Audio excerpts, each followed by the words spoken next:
Joe, this is a football game that I think when schedules came out, there are a lot of people put their eyeballs on this football game and say, as far as Broward County is concerned, this may be one of the biggest games of the year. Oh, yeah, no question about it. Deerfield Beach has a couple losses, but super loaded with talent. Yeah. Of course, St. Thomas Aquinas in the running for a national championship at this point, one of the top-ranked teams in the country.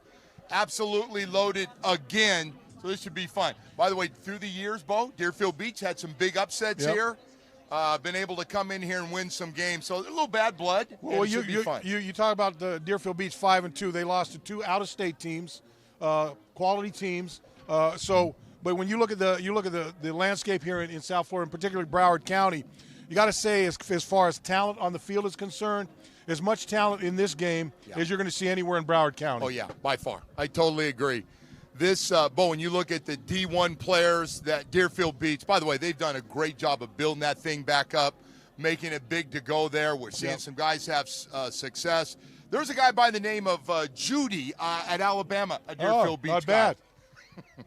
Tua and Judy early on in the draft. That'd be Not nice. bad, That'd be a nice little package, right? That wouldn't be bad. Wouldn't be bad. That'd get your passing game going a little bit. No doubt about that. Hey, let me remind you guys that you can watch this game. It will be streaming live tonight on the Miami Dolphins Facebook page. You can check it out. It's also a very special night. You can see the cleats in front of us. This is all about my cause, my cleats. It's something the NFL is involved in. NFL, my cause, my cleats. I think the Dolphins game will be the Cincinnati Bengal game later in the season. That'll be the game that they'll. But so one of the captains from each team will be wearing a pair of these cleats, and we'll be giving some away. And then there's also some people that are going to be involved with these charities that are working with these cleats that are going to be here for the coin toss. The game day theme is, as I said, my cause, my cleats. Honorary captains for St. Thomas will be someone from the Jack and Jill Children's Services, which is a very big organization down here. Helps kids in need get the things that they need, the support they need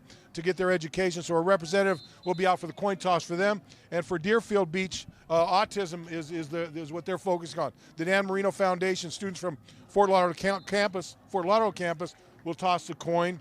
And if you look at, I believe it's this shoe, you can see the name Bradley Allen.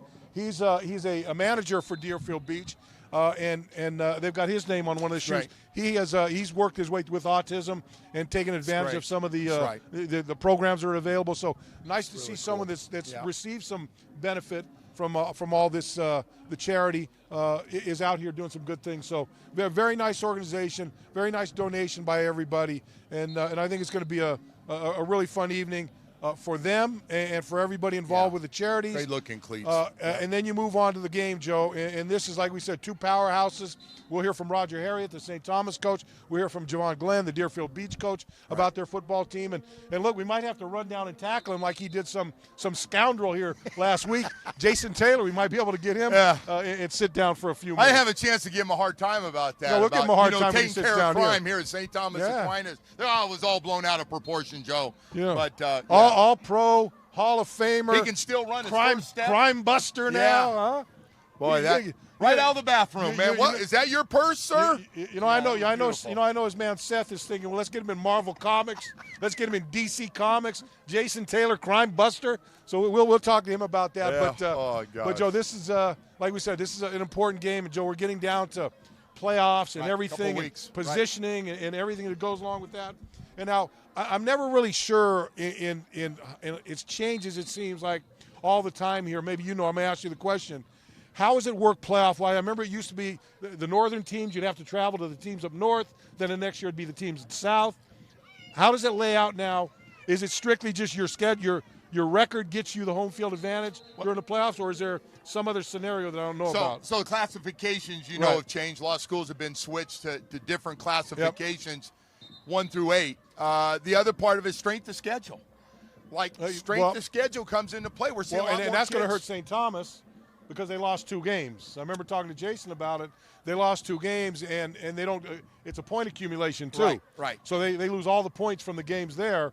So St. Thomas, who, as you said, is a team that's looking for a national championship, another national championship to hang a banner, they may have to go on the road and play playoff games on the road. Well, and they would have loved to have had that game, because if they did play that game, which was going to be a game during the hurricane threat down here, could have been huge if they end up winning that game. Yeah. But, yeah, So some of the teams that are really good, it's not necessarily the best system because everybody's going, well, their record's a little fake. We play a stronger schedule. The folks up north make the decisions on it, on rankings, and you're right, Bo.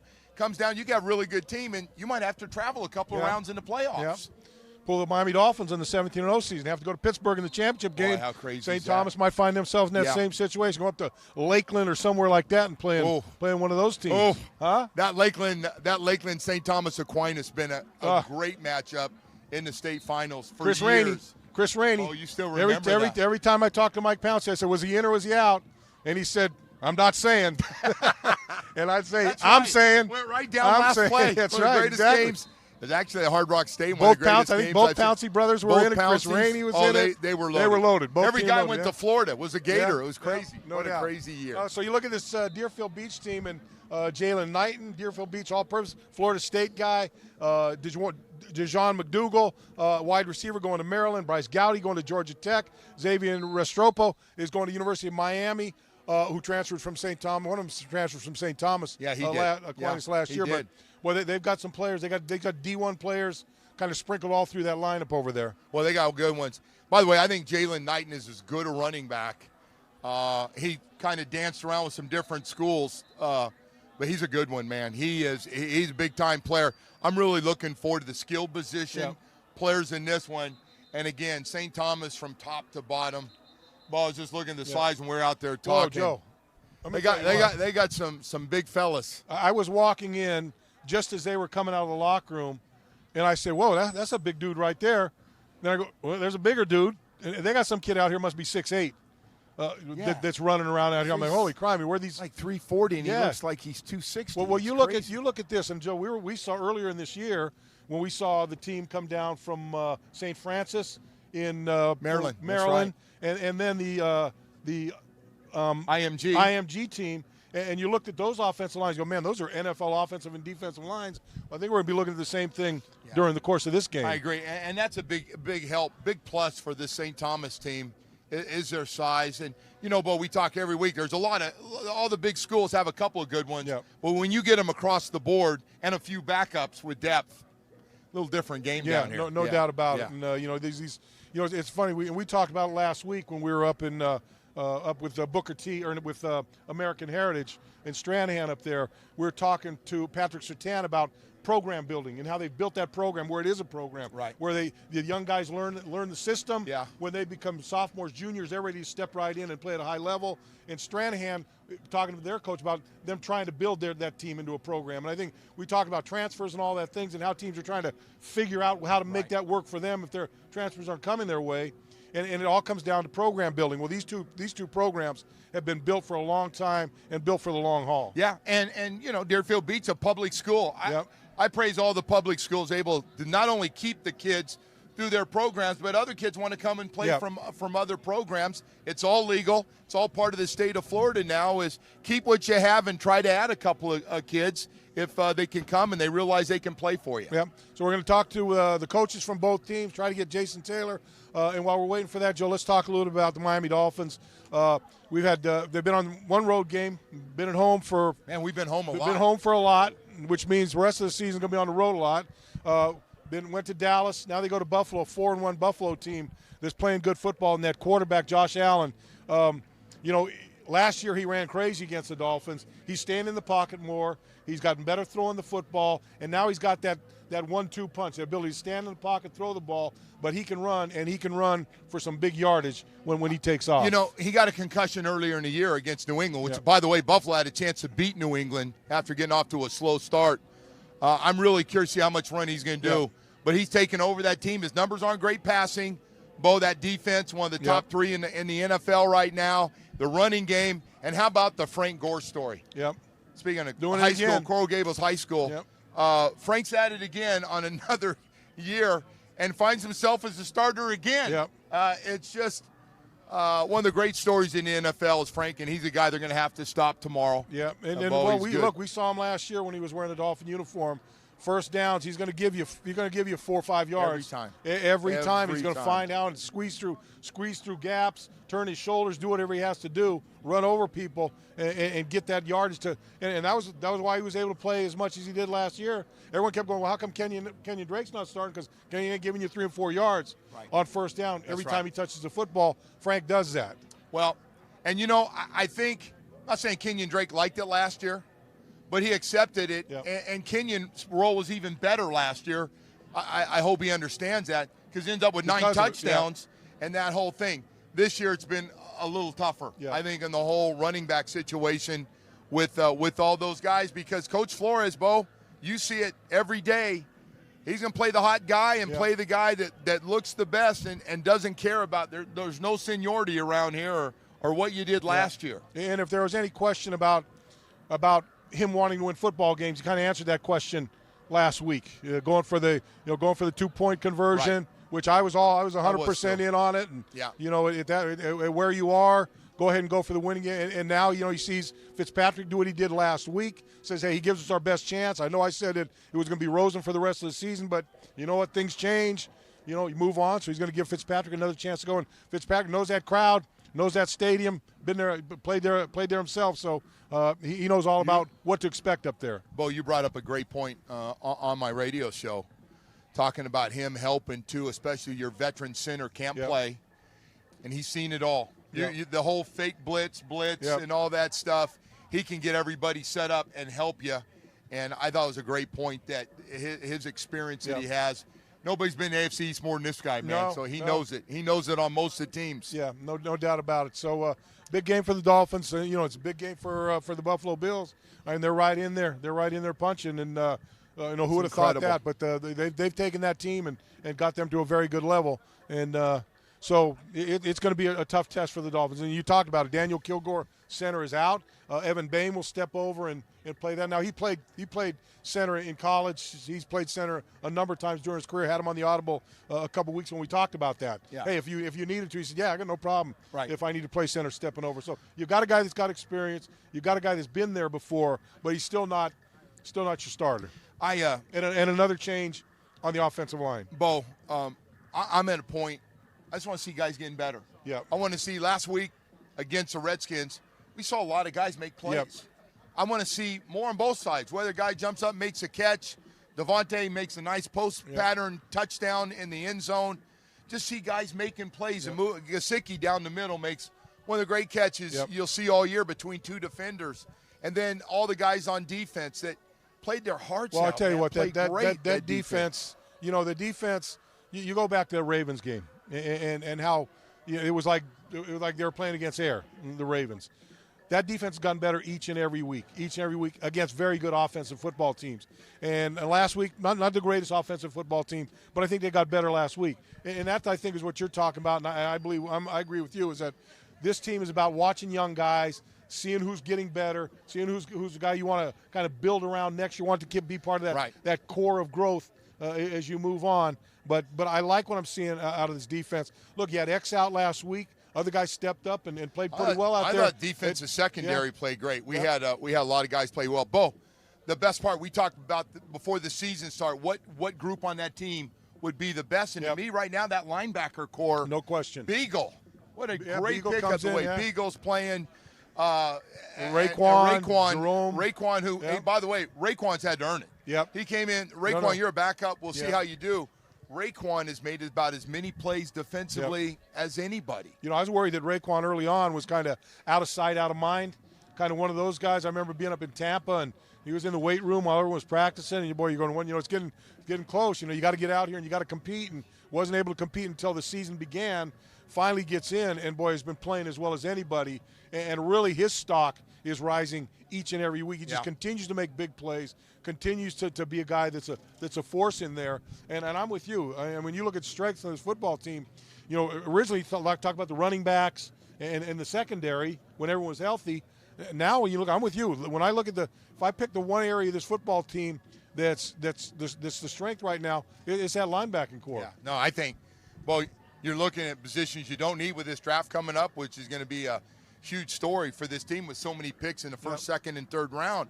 But, Bo, I look at this thing. I go, hey, linebackers, I feel pretty good with those top 4 linebackers. Yeah. Hey, speaking of guys and stuff and programs and growth, George Smith just came by. And, boy, George Smith, what he's meant to this program, what he's meant to high school football in Broward County. You know, you don't run a program like this and get that successful without influencing really everybody in Broward County that plays high school football with things that he's done. And you look at all these other teams now, they're going out playing nationally ranked teams. They're going out challenging their players to go on the road and play these types of games. And you know, it all goes back to George. And, you know, and I remember for years and years I talked to George. I'd see him before the season. George, how are you going to be? Oh, geez, we'll be lucky if we win 2 games. I got nobody that can play. And then 3 or 4 months later, they're playing for a state championship. Yeah. A year after year after year. Every year, the most guys in the NFL. Fundraising. Yeah.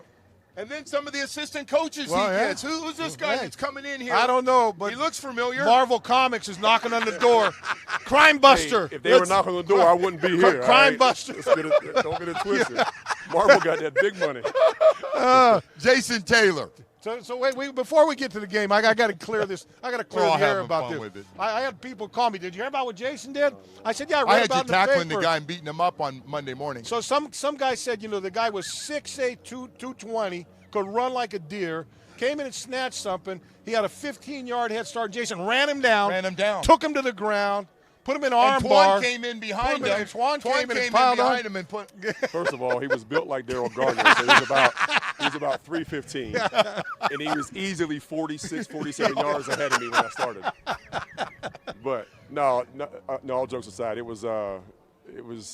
This is about the kids, man. I mean, I don't even know what to say. You guys ain't supposed to bring this stuff up, man. It's game day. It is game day. I'm gonna you guys like Saban. You talk about something besides football, I'm gonna walk out. No, you know what? You ain't gonna do that. No, you're right. Watch. Hey, boy, I tell you what, this team, it looks more balanced. It's playing great. Your defense, how good the defensive side of the ball and some of the talent you have. We're a very talented team. I mean, we're blessed to have good players, and it's easy to coach when you have good players. So you got a lot of quality kids athletically, but I think since my 3rd year being here now, I think the quality of the character of the kids is really, it's starting to.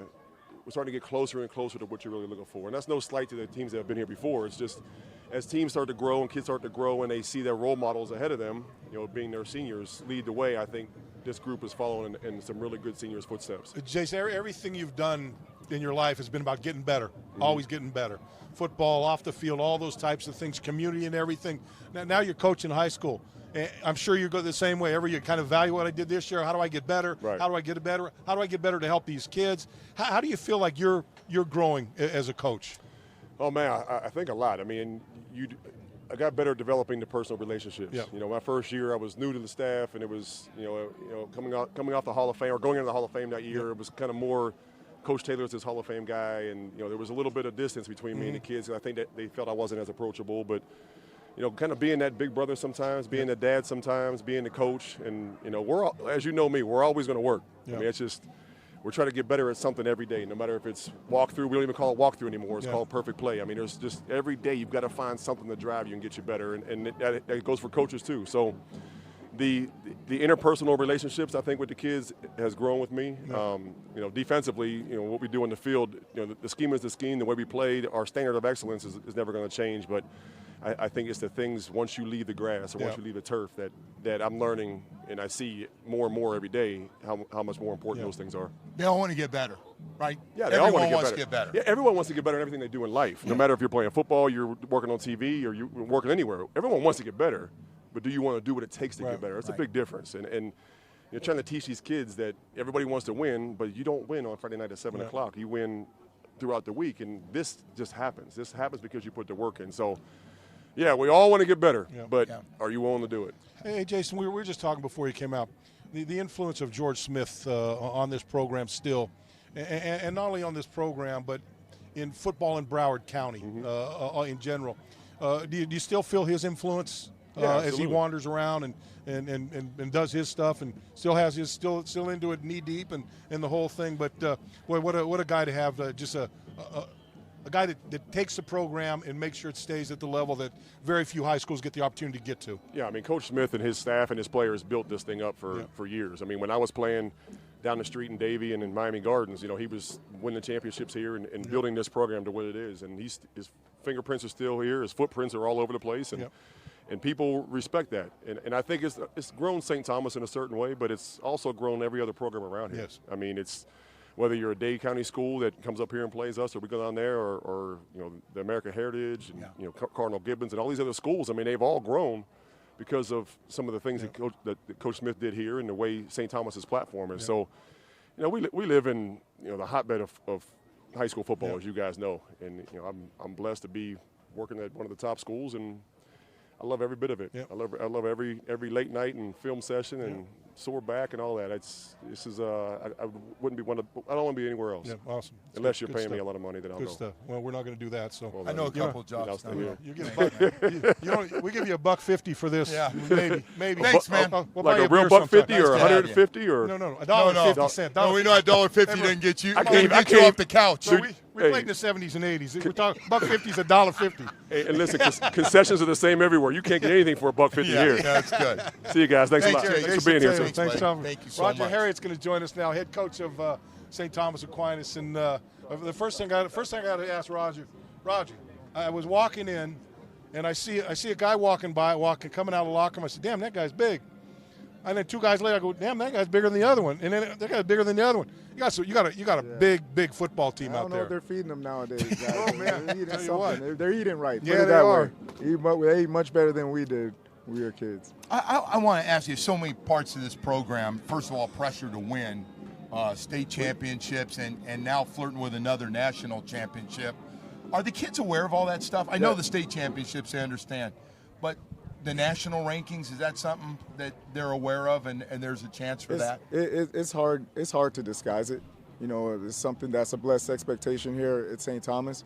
We're grateful for the opportunity to have the pressure, and that's kind of the psychological approach we take with our players and student athletes in general. There's a tremendous amount of stress here, but they know that it's an actual blessing to represent an extraordinary program, give our best effort one play at a time, and we try to give that championship effort.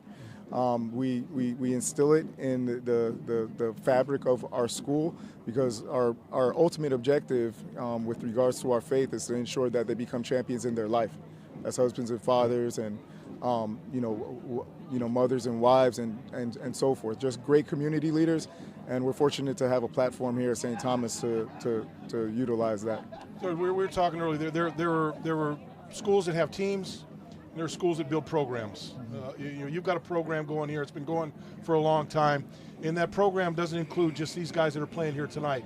It's the junior varsity, the young kids. How do you work that continuity? And I know you're the head coach of this team, but I know you got your fingers too, and everybody's playing at every different level to get to the point that when they get to this, when they get the opportunity to play at this level, they're ready to play at a high level and they understand what it takes to get there.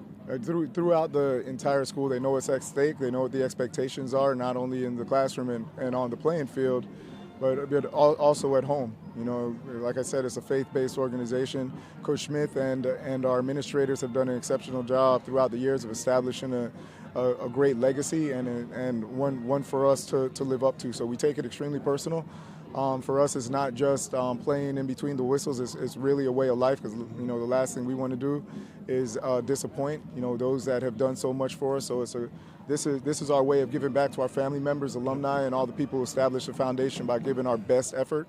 And as we give our best effort, the next effort has to be better. So that's the competitive nature here at St. Thomas, and it's not just on the field. It's throughout the fabric of the entire school. Coach, you have a unique situation. You have so many D1 players getting recruited by everybody in the country. I always wonder the distractions of so many schools here. Everybody's always asking them about the school you're going to go to and visit this weekend or next weekend when they have time.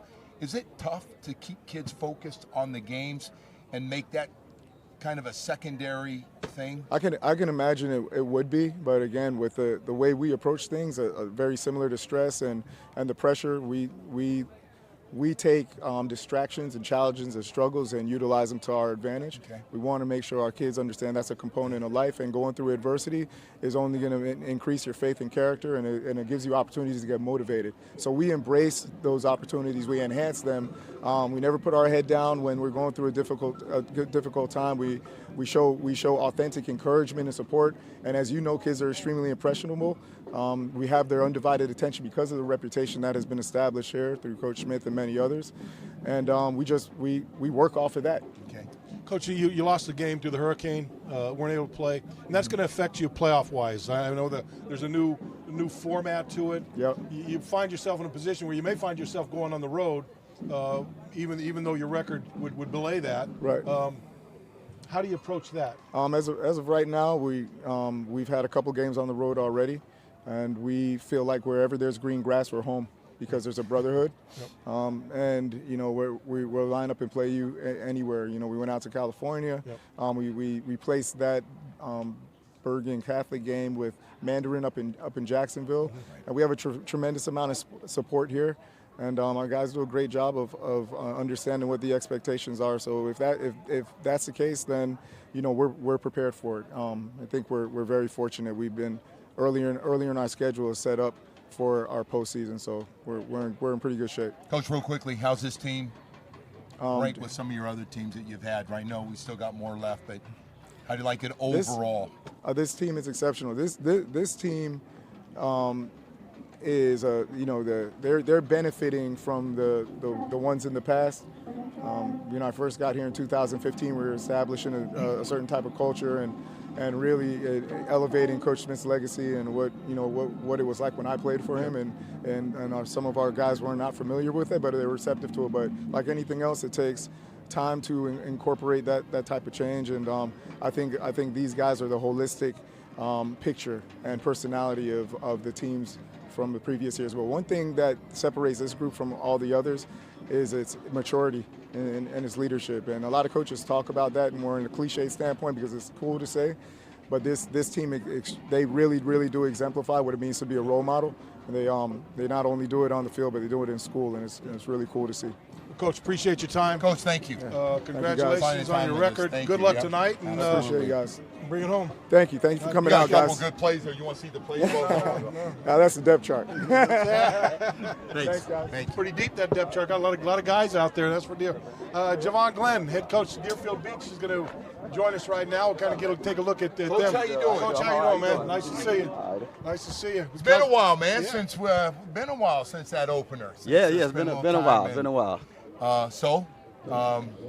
You guys been through it. You had some tough games, and yet it looks like it's coming together. And then you get this game, which has become a nice little rivalry. Yes, definitely. Through the years, Deerfield Beach had some big upsets here. Mm-hmm. Can you play off that a little bit? Is that something to build on, or is it a different and fresh start tonight? No, it's definitely something to build on. I mean, we got guys that, their big brothers have played in this game and come out victorious. Mm-hmm. Like you say, some of our current seniors, they were on the sideline as 8th graders, in that 6-3 victory at Deerfield. So, they got a taste of it. Now they want their own piece of the pie. So it's something we can definitely build on. They want, they want to etch their mark, in the tradition in this rivalry. We'll talk about your players that you've got that are going to come out and play this game tonight. And Joe and I were talking, we started, there may be as much talent on this football field tonight as there is going to be anywhere in Broward County, certainly this year. How do you stack up against this team, and what do you need to do to come away with another upset? We just got to come out and play a clean football game. I think our biggest thing is the talent is the talent. I mean, I think we're equally matched talent-wise across the board. I mean, they got a load of Division I quality players, and we do too. So the problem is that the team that'll come out victorious are the team that can play the cleanest game, mistake-free football, and execute their plan. Whatever your game plan is, you got to be able to execute that and impose your will. A lot of times, we played games where we were victorious and we were able to, keep our penalties down and the battle of field position. I mean, you can't, have them with a great punter punt 45, 50 yards and you punt 13. You're playing on one side. So little things like that hidden yardage will come up big. You can't beat a team like St. Thomas, as disciplined they are, as talented as they are. You can't beat them with those kind of mistakes. Coach, I love the way as a public school you built this program back up. It's not easy to do. Keep kids that you have in your backyard to stay and get other kids that want to come play for it because you're having great success and you're seeing college guys now. We talked about Judy and other guys having great success. Talk about building that thing back up. I think that the number one thing I had to do when I got there was try to give those kids something to be proud of. You know, too many times coaches are getting there complaining about what other schools have and what they don't have. What are you going to do about it? You know, a lot of times I had to reach into my own pocket and put my own dollars in it. But I believe so much in the opportunity that the principal John Marlowe and the AD Vinny Tazi gave me that it was worth it. It was worth it for me to go in and then everybody else could see. You know, I didn't come in asking for help, you know, asking for this donation. I came in with my own and showed my kids how to get out and hustle with me, and we're going to build our own brand. Yeah. And now we have more than help than we could ever ask for because we did it that way. That was our approach. Yeah, it's a good program building, and then you know it's got to help when you start putting players in D1 schools, and the kids can say, hey, look, I don't need to go there or go there to be seen by D1 schools because they're all coming down here, they're all coming recruiting, they're all coming into your backyard, so there's no need for them to go anywhere, and that certainly has to be a big help to when you started building this program, and especially as you continue to grow it right now. Most definitely. I mean, one of the first things I implemented was an academic program that wanted you to supersede, you know, the basic necessities. So it's not enough to graduate on time. Now, I mean, this year I got 15 kids graduating early. Awesome. So we have mandatory study hall that goes along with our mandatory weights, that goes along with our mandatory summer school. So it's year-round football, but it's year-round academics as well. And we've been able to produce better student athletes. So, you know, we're getting our first set of kids now. In my 5th year, we got guys that are graduating, you know, coming home. We got guys that'll be entering the draft now. So the fruits of the labor are starting to bear. And these kids now, I don't really have to pitch them on a dream, or they can see it. They can turn on the TV tomorrow morning and watch Beach Boys play from 12 noon till Oregon plays at 2 in the morning. That's right. I would also assume that with the emphasis on academics and all the things that go along with that and doing the right thing, the kids that aren't D1 players are getting opportunities at other schools, and there's no problem getting in because they've got the education, they've got the grades, they've got this and that. So if they're not playing at a D1 school, there are plenty of other schools in this country that are peppered around the NFL, small schools where they can go and play, and the opportunity to get as many players off of your teams that can go somewhere and play football, to me, is just as important as the D1 guys. Yeah, most definitely. I mean, college coaches know if you come from a good football team with a great tradition from right here in South Florida, Broward County, there's going to be a lot of good players on it. I mean, the number one kicker in the country, Division II, Jefferson Souza, is the kid that kicked the 2 field goals when we beat St. Thomas a couple of years ago, 6'3". So the opportunities are there. So it's not. A lot of people, they'll judge us, and same with they probably do with Roger. They'll judge them off the guys that go Division I or the NFL guys. But if you truly want to judge a program, you judge those other opportunities, those Division II opportunities, those guys that that you kept out of the streets, those guys that maybe you turned their lives around, and now they're not football players, but they're better husbands, fathers, they're better citizens. They may not go to the NFL, but they're going to be able to raise their family. They're going to be able to provide, and they're going to be able to influence other people. And I agree with that. That ripple effect is really important. Most definitely. Coach, it's been great having you, man. Appreciate it. As always, thank you Best so of luck, much. man. Thank you. Good luck. Thank you guys, man. All right, thank you very much. Thank you guys for your Playoffs contribution. right around the corner as well, man. So it's a good time, Bo, to be playing your best. Coach Glenn's done a great job up there, man. That wasn't an easy job for years and years. You know, and Joe, years. we've been doing this for a while now, and a lot of different schools, public schools, private schools, Dade County, or Broward County, all these things, and you can tell the program, you can tell the teams that are going to be good for a long time when you talk to the coaches in the way they talk about how they built their program, what they demand of the kids, what they expect of the kids. And we're not going to take any nonsense. And there's some schools out there that you can, they just linger. They linger in the bottom barrel.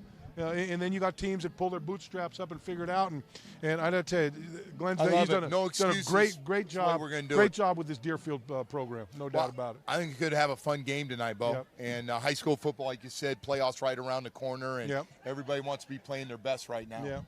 Did I see Peter Hoffner walking around? I did. By the way, he just had a birthday. Happy birthday! Happy birthday all over the sports world. The grumpiest photographer in South Florida. Look at Peter Hoffner. Nobody works harder than this guy. He hadn't said no in 40 years to WSVN. And they haven't given him a raise in 40 years either. No. But hey, I'm just saying, if you guys are listening, give the guy a few extra bucks. He's got a hard-ass news director. Don't be doing that. You'll get him in trouble. All right, that's going to do it for the Audible Football Friday. For Joe Rose, I want to thank Javon Glenn, Roger Harriet, Jason Taylor for joining us. For Joe Rose, I'm Kim Bocamper. That's going to do it for this week. Join us next week. We'll be in Travis Powell, Northwestern versus Miami Jackson. Another big-time game down at the Traz. Yeah, Traz, man. Traz just spits them out, doesn't it? They Great do, games. no doubt about it. Some great players coming out of Traz, pal. If you still got time, you can check out the game here. It starts at what, 7 o'clock? 7 o'clock. And Broward you can, County. and if you can't get down here, you can see it streaming on the Dolphins Facebook page, so you can catch it there. But it's going to be a great night of football here at St. Thomas. We'll catch you next.